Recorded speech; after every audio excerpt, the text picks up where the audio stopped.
Okay. Oh, wow. These things fill up so fast these days. What's up, guys? Oh, my God. 4,000? 6,000? Okay, wait. Hang on. What's up, everyone? Hello. It's currently 11:20 at night in London, and I'm in my, what we call it a flat here. So I'm in my flat. And and I just wanted to share with you guys something about the book, We Were Dreamers. So I know, don't roll your eyes, don't leave. I'm gonna read you a couple pages if that's okay. And all of this is to promote the pre-order of my book. You can also get it on audiobook. I spent like an entire week recording the audiobook because I wanted it to be me. I wanted it to be my voice that you heard. So, you know, that's going to be a thing. And if you pre-order the book now, my publisher is doing this like promotion where you can unlock one of the chapters for free. So you could listen to it now. But I will read you a couple of pages from a different chapter, which is the prologue.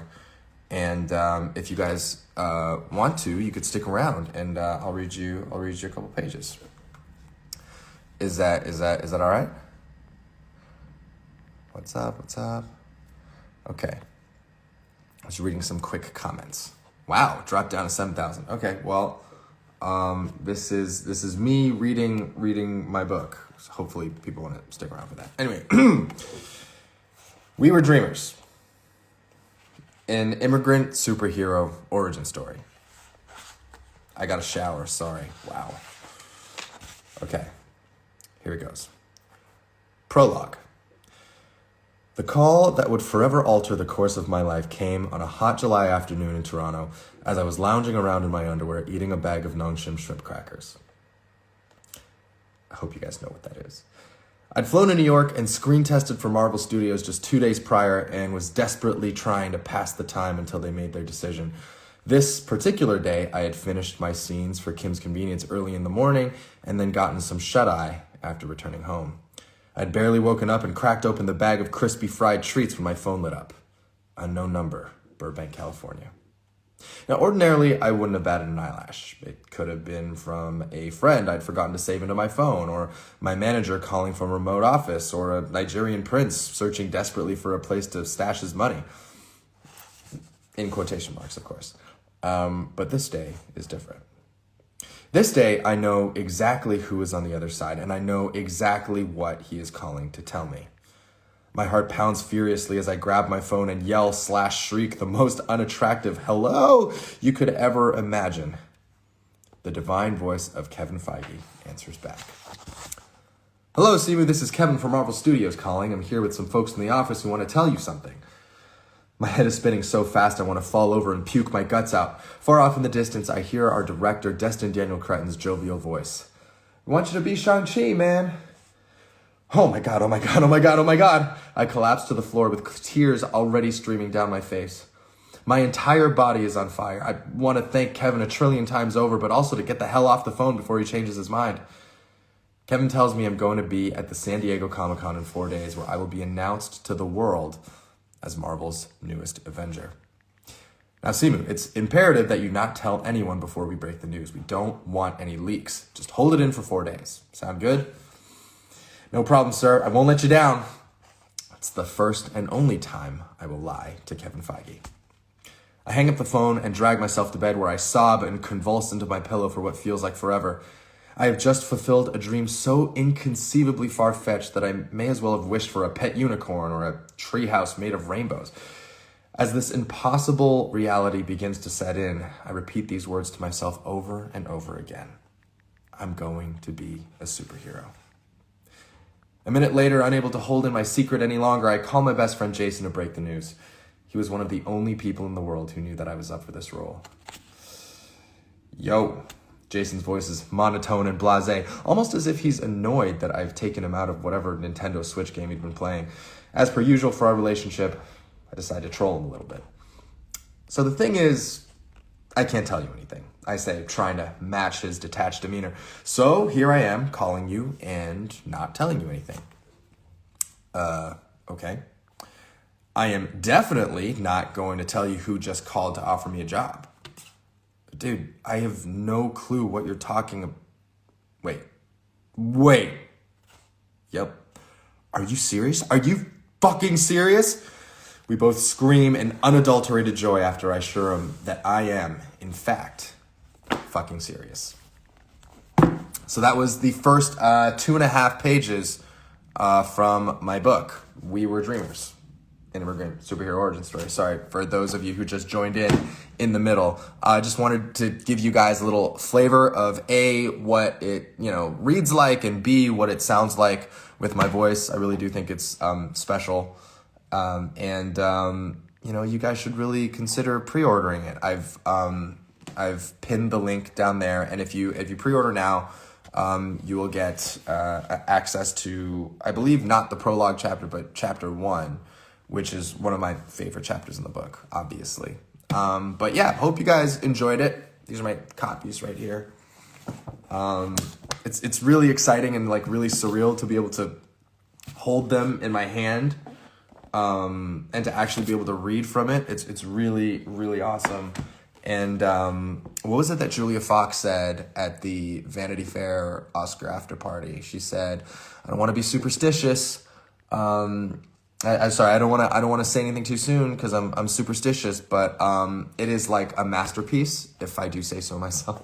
I'm kidding. I can't say that with a straight face, but I am very, very proud of it. So, please consider pre-ordering it. We're gonna do a big book tour around Canada and the States when the book comes out in late May. So please stay tuned for that, and I'm sure we'll do signings and readings and all that. So it never hurts to get a copy.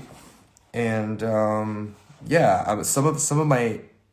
some of the most important writing I've ever done in my entire life has been in this book. And it's not necessarily for me or for my story, but it's for my family.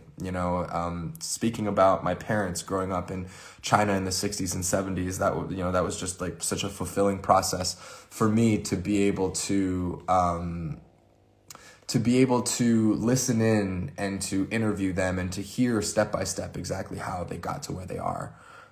Was truly just a profound experience for me. So I think it's important. I think whether you're the children of immigrants or you are an immigrant or you're not an immigrant, but immigrants and your friends are immigrants, I think this book will enrich your life, and I hope that you'll consider buying it. Anyway, that's enough plugging for me. Who wants to ask a question? Is there going to be a UK tour? I think we're trying to plan something. I would love to, seeing as I'm here right now, and I will actually be in London for the release of the book. So that would certainly make sense. So please stay tuned, Londoners, and also people from Canada and the States. I'm sorry we aren't able to get more countries right now, but I'll do my best. We'll see if we can't organize something online or something like that. But thanks for letting me read that to you. Does anyone else have any questions? Cosmid, how long did it take you to make this book or to write this book?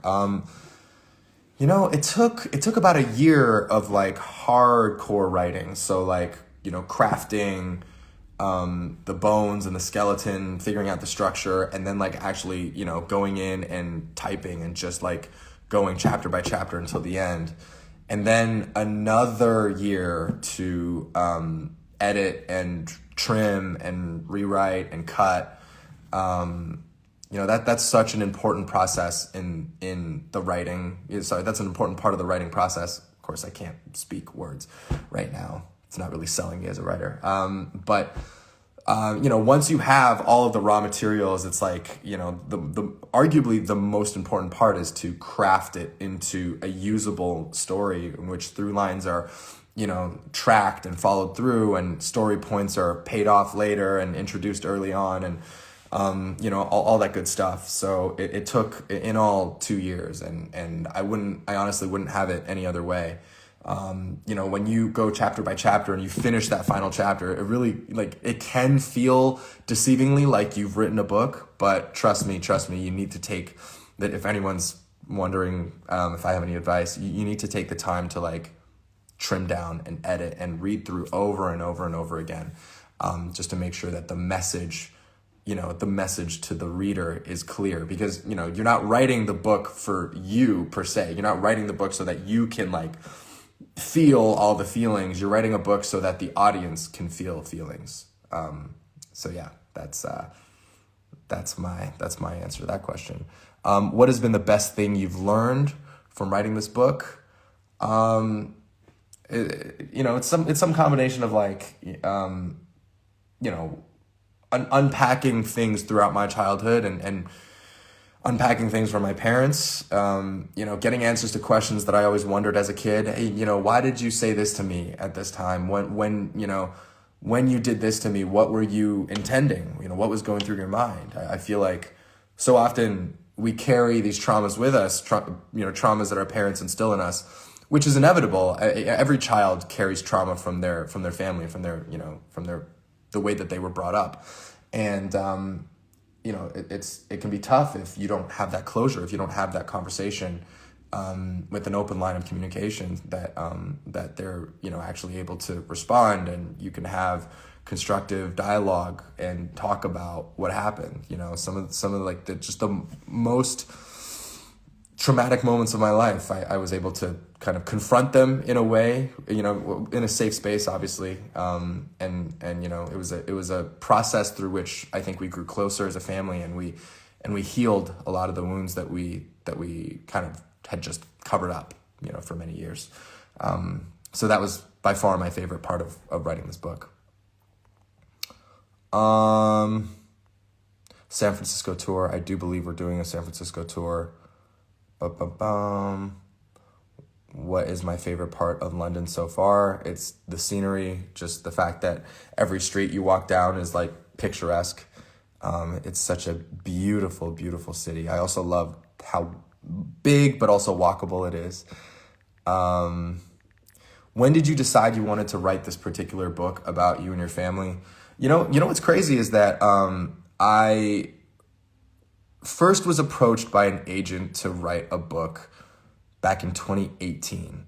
So this is before Shang-Chi had ever happened, and I written this article for a Canadian magazine called Maclean's, and it was about intergenerational trauma. It was about the immigrant experience, and it did really well. A lot of people read it. There was a lot of positive feedback, and this book agent, her name is Jackie Kaiser, read the article and then reached out to me over Facebook. It was a Facebook message, and she was like, "You're a really fantastic writer, and I think, you have what it takes to write a really brilliant book." Of course, at that time, I was just a Canadian, I guess, whatever, a D-list celebrity, whatever you want to call it. And I was like, well, I don't think I'm famous. I don't think I'm particular. And she was like, no, don't worry about it. You got a really strong voice. Consider it. And so I was like, okay, well, let me think about it for a little bit. And then eventually that idea kind of petered off. I sat on it for almost a year, honestly. And somewhere in 2019, before Shang-Chi, really early days, I had the idea. I came up with the idea to write a story about my parents, and to kind of make my story just one of the story arcs, where making my parents just as important as me in that story. So it's our whole family, and I brought it to Jackie, and she loved it, and we wrote up a book proposal, and we sold it to HarperCollins Canada for no money. They were like, yeah, we'll make this, we'll make a little book, and it'll publish, across Canada, and, some people might read it, but it'll be a really cool passion project. And I was like, great, down, totally, all right. And so I signed the deal, and then literally 2 months later, I booked Shang-Chi. And then, my publisher, my agent, everyone was like, you just got the ending to your book. It's crazy. you know, and completely blew open the scope of what we were trying to do. So instead of this like little Canadian book about just a guy, you know, some guy who immigrated from China, it was now a success story about Hollywood. So, you know, we got a US publisher involved. The team just like grew. It became like a global thing. And now, you know, like 4 years after I was initially approached, we're finally about to release it. So, sorry for the long-winded answer, but yeah, that's kind of how the book came to pass. It's crazy because you know, we had the idea for it before I even booked Shang-Chi, but now that story has given me everything. It's given me the mechanism through which I can frame, you know, the narrative about this immigrant family that dreamed big and wasn't afraid to risk greatly. And, you know, for my parents, it was crossing an ocean, coming to a country where they didn't speak the language. And for me, it was, you know, deciding to pursue this career that, quite honestly, I knew nothing about at the time, and you know, slowly inching and crawling my way towards success. So yeah, that's the gist of it, guys. So how far does the book go up to in your life? So without giving away too much, I hope I'm not spoiling anything. I mean, obviously not, the movie's out, but what I read to you, the 2 pages of the prologue, are basically chronologically at the end of the events of the entire book. So the book's